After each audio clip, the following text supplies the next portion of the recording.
Hi guys, it's Amy with No Scraps Left Behind. I'm going to show you how to thread a Pfaff 360. I'm also going to give you a couple tips along the way that I have discovered when working on this machine. First, I'm going to go over different types of threads because this goes for a lot of vintage machines, but this one in particular, I've noticed. So normally thread is the Gutermann thread, which I highly recommend because it's a premium thread. It's cross wound. So if you look at it, it's like it's wound crosswise. That's how the thread is wound onto the spool. This thread, on the other hand, is not cross wound. It's just straight. It's just all the way around straight. This is how threads work traditionally.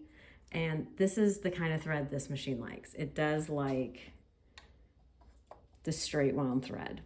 Now, if you prefer to sew with Gutermann, like I do, there's a way to get around this, and it's by using a thread stand. And this is a thread stand. Basically, it just gives you space. A thread stand gives you space. You put the thread, you can put your cross-wound thread down here, then you can pull it up. You can bring it around this little hook where it just lays right there. That's how it works. It's just up and over this little hook. Very simple concept. Then if you take this and you set it behind your machine, and I recommend if you get one of these, get the one that has the cast iron base because it's nice and heavy. It's not going to go anywhere. So if you set it behind your machine, then you even have more space. And then instead of starting it from here to here, you're starting it from the thread stand to here. And that will give you the same result as using that type of thread on the vintage machines. So first thing, check your thread, because some of the machines, they do not cooperate with cross-wound thread. Okay, so for this machine, I'm going to show you first instead of going through it, just in case you have one of these machines and you need to reference this when you go to thread it, because you already know it's tricky and you just need reminders. You start here with the spool. This is the first thread guide. You go from the back to the front. Then you hit this little guy, which you're going to come through it to the left. Now, when you get over here, this piece on your machine, it might be horizontal, which is fine. That's fine. You just need to go through it twice and then head down to the right-hand side. So for this machine, I went through the up and then I went back through the lower one and then headed down. So it went towards you, away from you, and down. Then here I'm going around the bottom, and you want to make sure there's a little spring in here. You want to make sure it catches that little tiny spring. So a trick to this is once you get the thread here, if you just put your finger on it and kind of hold it, then when you pull your thread up, you'll give it enough tension to get where that spring needs to go. Or if you go ahead and do this one next, which we're going to go down, around, we're coming up. This one, we're going from the right side through to the left side. When you get it through here, you can put your thumb there and then just give it a little tug. And when you give it a little tug, you can see that spring. It's right, it's reacting like we want it to react. Now, a reminder, before you do the tension discs, you have to have your presser foot up. It needs to be up, because if it's down, the tension discs are closed and you're not going to get the thread where it needs to go. In all sewing manuals, believe it or not, most of them, the very first line to threading a machine is make sure your presser foot is up. But we're so busy looking for that first thread guide, I don't think we really see that line. So this has to be up.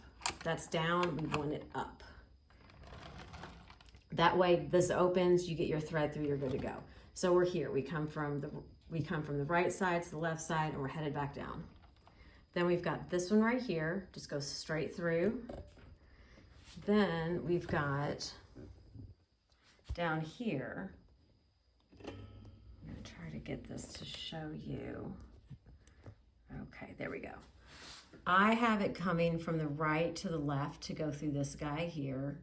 And then there's a tiny little thread guide right there. That little last one right here. We got to get it through there. And the best method I found for getting it in there is, I'll show you, is to pull it back with 2 fingers.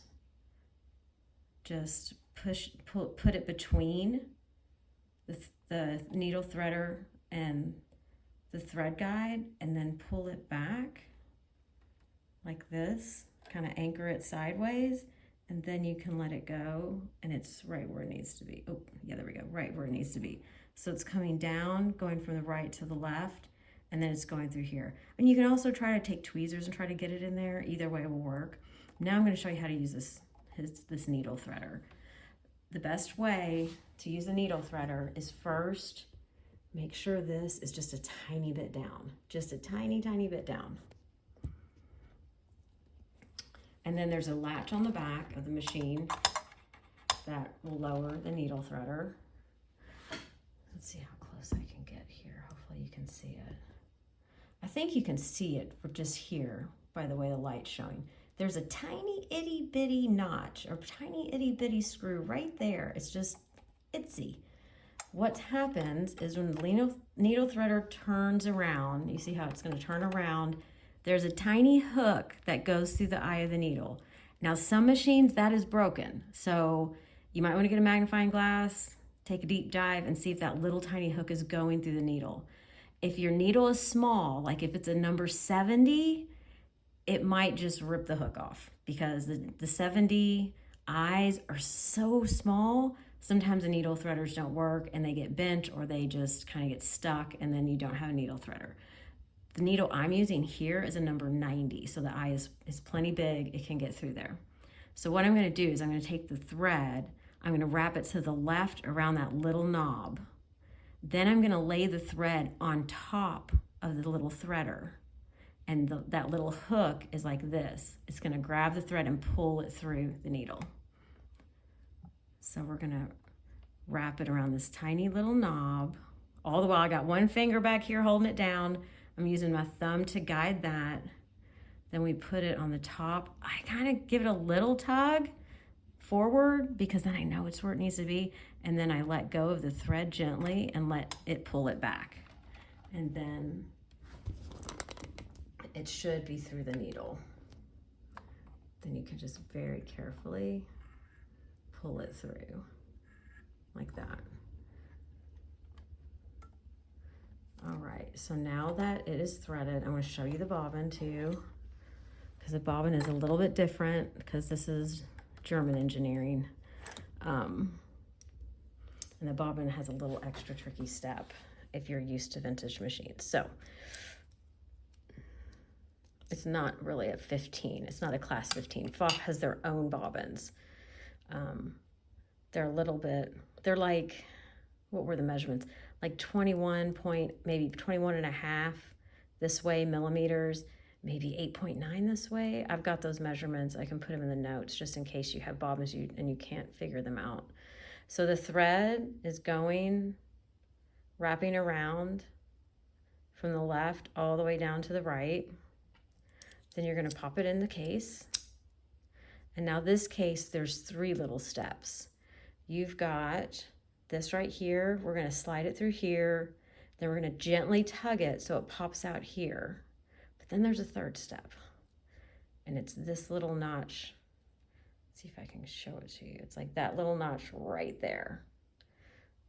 So I'm gonna slide it through here, that first one. I'm gonna pull it around till I hear it kind of click. So now it's coming out there, right there. Now this little tiny notch,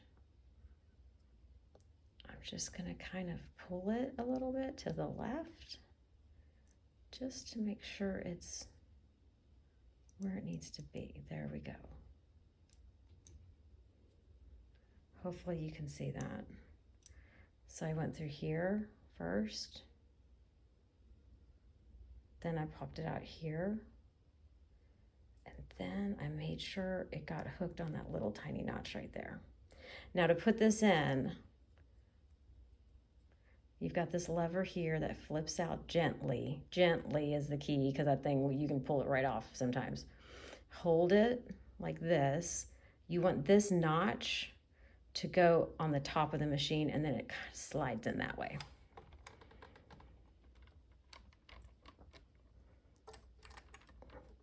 And then give it a little wiggle.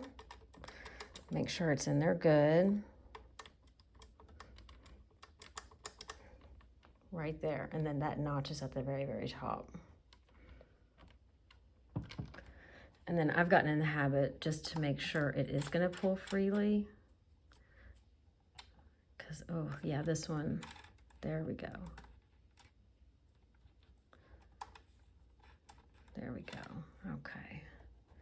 So let's pull our bobbin thread up. This is just, you hold very gently, don't pull it very tight, just hold it. And then when it goes around, you can kind of pull that bobbin thread up to the top.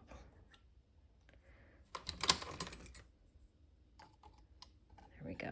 So we've got our tails here. So let's see how it's working here. Because this was a temperamental machine. I got some great stitches from it, but it was a little temperamental. And you know what? If it's not working, I'm going to show you how to troubleshoot it, because that would be handy to know too with this guy. All right, we've got it on this small narrow zigzag. Let's see what it does.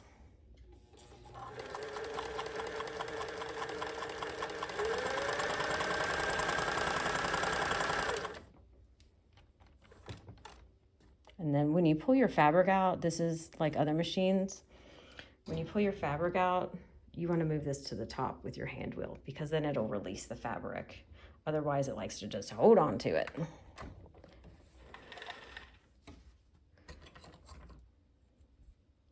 Oh, looks like I got a friend in my workshop. Okay, let's see. Not bad. Not bad at all. All right, so that is a Pfaff 360. Yeah, I'm trying to think if there's anything else about this machine. Just have patience with it. Just really have patience with it. The troubleshooting I had to do with it to get it to sew was situating. When I took this off to clean the feed dogs underneath there, I had to put it back on and then kind of just gently nudge it left to the right so the feed dogs wouldn't hit it.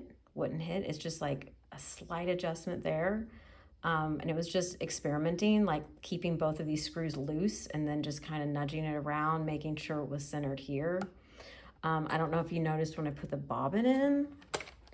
When I put the bobbin in, I really tried to check that that bobbin thread was going to pull out okay. And I kind of, you know, this kind of loosens it a little bit.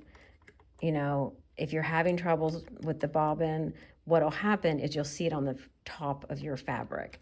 So whenever you're sewing something and the bottom of your fabric is just a mess, that means you need to check the top of your machine and how everything is threaded at the top. When you're sewing and the mess is at the top of your fabric, the top thread, that means something's up with the bobbin. Maybe the bobbin's in opposite and the string is coming off the wrong side, but it's opposite of what the fabric tells you. So if the fabric's messed up on the bottom, you need to check everything at the top. Change your needle, make sure your needle is shoved up as high as the machine will let you put it.